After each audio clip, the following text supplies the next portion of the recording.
Hello friends, তো আমি অনেক দিন পর তোমাদের সাথে গল্প করতে চলে এসেছি।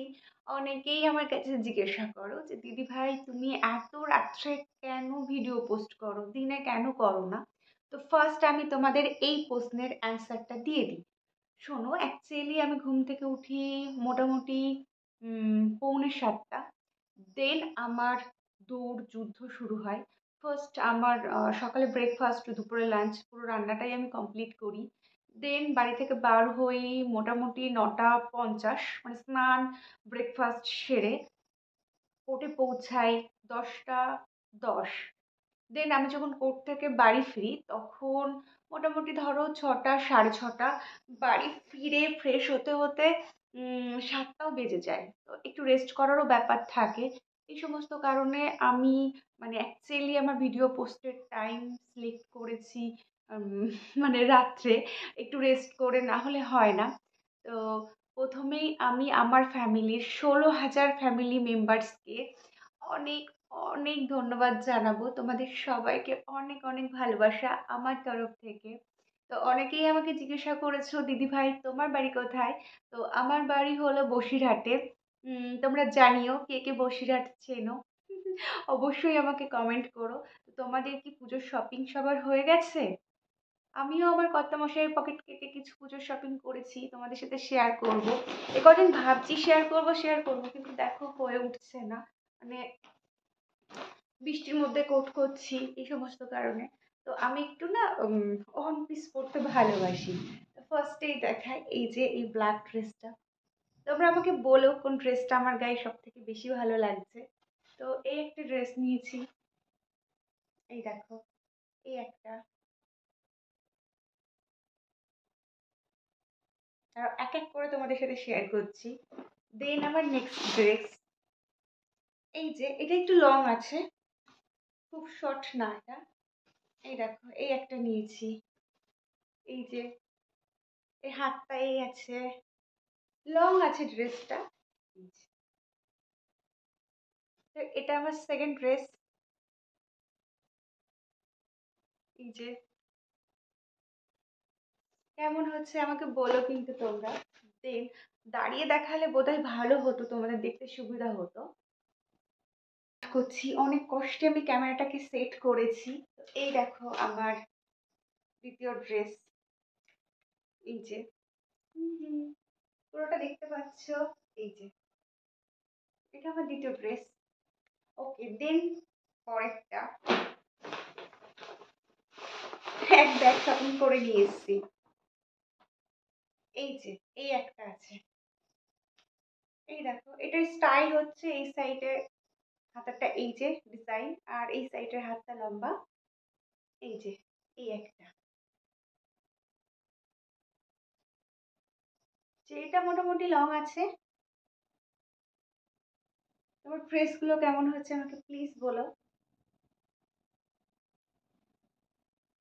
এই যে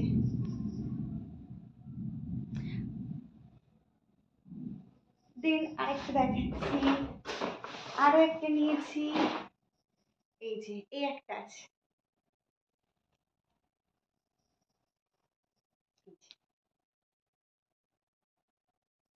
এটা একটু শর্ট আছে। এই যে এটা হাতটা, এই হাতের এখানে আবার ডিজাইন আছে, এই যে। দেন আমার অষ্টমী লুকের জন্য আমি কি নিয়েছি তোমাদেরকে দেখাই। তো এখানে আছে আমার অষ্টমী স্পেশাল লুকের ড্রেস। তো ফার্স্টেই এসছে একটা ওড়না।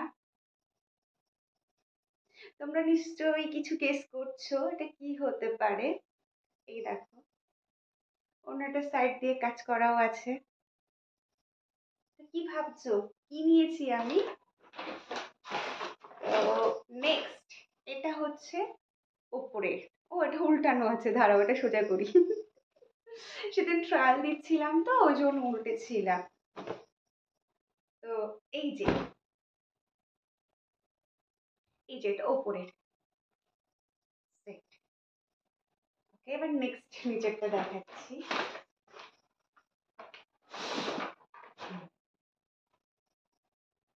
তো এটা নিচের,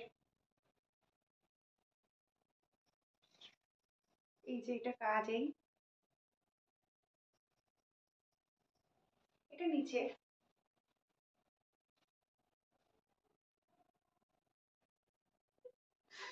তো এগুলো হচ্ছে আমার পুজোর শপিং। তো আমাদেরও নিশ্চয়ই পুজোর শপিং হয়ে গেছে। আমি পাঁচটা নিয়েছি। অ্যাকচুয়ালি না আমি শাড়ি কিনি না, জানো তো, মানে কিনি না এই কারণে, কেউ গিফট করলে ঠিক আছে, আদারওয়াইজ শাড়ি আমার পরা হয় না। তো সেই জন্য আমি শাড়িও কিনিও না। যখনই আমার শাড়ি পরতে ইচ্ছে করে, মানে মায়ের আলমারিতে যাই, দেন ওখান থেকে একটা শাড়ি সিলেক্ট করে নিই, ওটা আমি পরে নিই।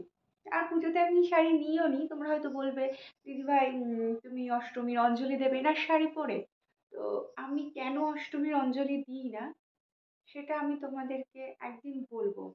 হয় না, মানে কিছু পেয়ে তুমি হারালে, জীবনের সেই দুঃখ, ক্ষোভ, সেটা কখনো মানে কি বলবো তোমাদের, ভাষায় প্রকাশ করতে পারছি না।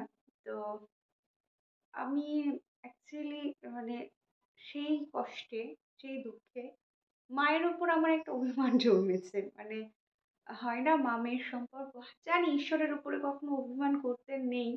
তবুও জানো তো তোমরা, মানে আমি সত্যি বলতে তোমাদের সাথে সেটা শেয়ারও করতে পারছি না ঘটনাটা। তো ভেবে নিতে পারো, মরতে মরতে বেঁচে এসেছি।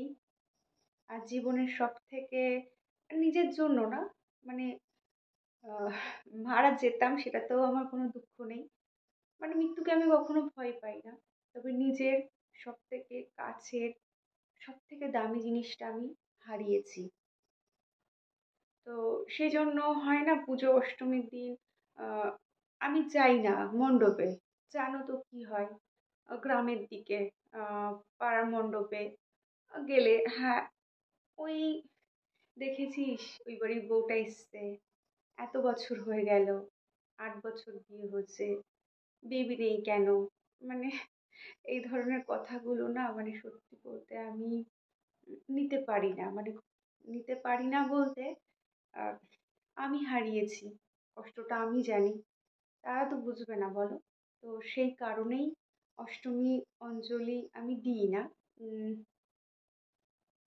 অনেক মানে আহ, তোমাদের সাথে সত্যি বলতে হয়তো খুব স্মাইলি ফেসে আমি সেটা বললাম, কিন্তু সব থেকে আমার জীবনের দুঃখের সেই দিনগুলো, কষ্টের সেই দিনগুলো তোমাদের সাথে বলে বোঝাতে পারবো না। মানে একটা সময় হয়েছিল না, আমি সবকিছু থেকে মানে আড়ালে চলে গেছিলাম।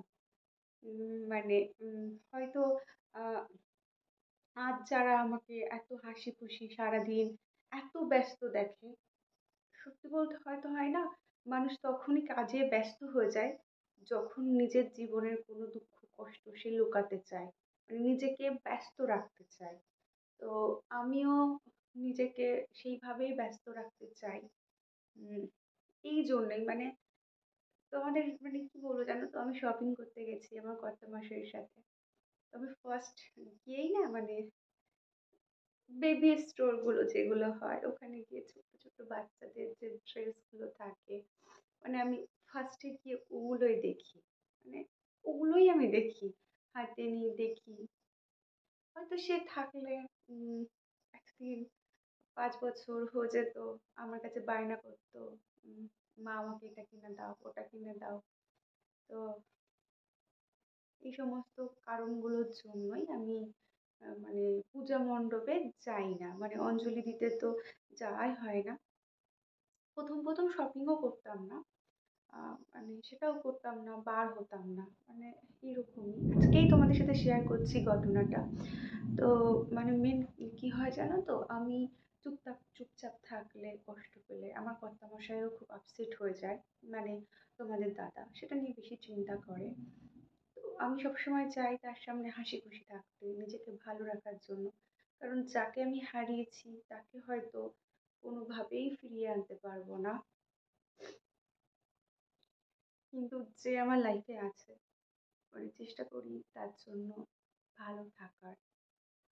সারাদিন অনেকের অনেক, মানে হয় না, অনেক জিজ্ঞাসু চোখ, কি করে এত মানে ভালো থাকে। ঠিক আছে, এইভাবেই আমি ভালো থাকি। সবার জীবনে তো সবকিছু থাকে না বলো, মানে জোর করে তো কিছু আনা যায় না, ধরেও রাখা যায় না। মানে আমি কি করব? চেষ্টা করেছিলাম, শেষ পর্যন্ত চেষ্টা করেছিলাম। মানে এরকমও জায়গা চলে এসছিল। আমি বলেছিলাম ঠিক আছে। আ মানে আমি না বাঁচলেও ঠিক আছে। আম মানে দরকার নেই। আমি চাই না বাঁচতে। মানে এরকম একটা ব্যাপার। কিন্তু মানে একটা ছোট্ট প্রাণ, তার এত কষ্ট আমি হয়তো সহ্য করতে পারতাম না।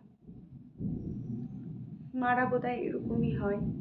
কেউ মানে যেটা করেছে যেটা করেছি হয়তো সেটা তার ভালোর জন্যই। আমার কাছে হয়তো আর কোনো অপশন ছিল না। তো আজ আমি তোমাদের সাথে অনেক কিছুই শেয়ার করলাম। First time. তো তোমরা কিন্তু আমাকে বলো তোমরা পুজোয় কি কি শপিং করেছো। মানে এইভাবে তো তোমাদের সাথে গল্প করা হয় না সত্যি বলতে। আজ না মনটা খুব ভালোও ছিল না, অনেকগুলো কারণে একটু আপসেটও ছিলাম। তো এই ঘটনাটা তোমাদের সাথে শেয়ারই করে ফেললাম।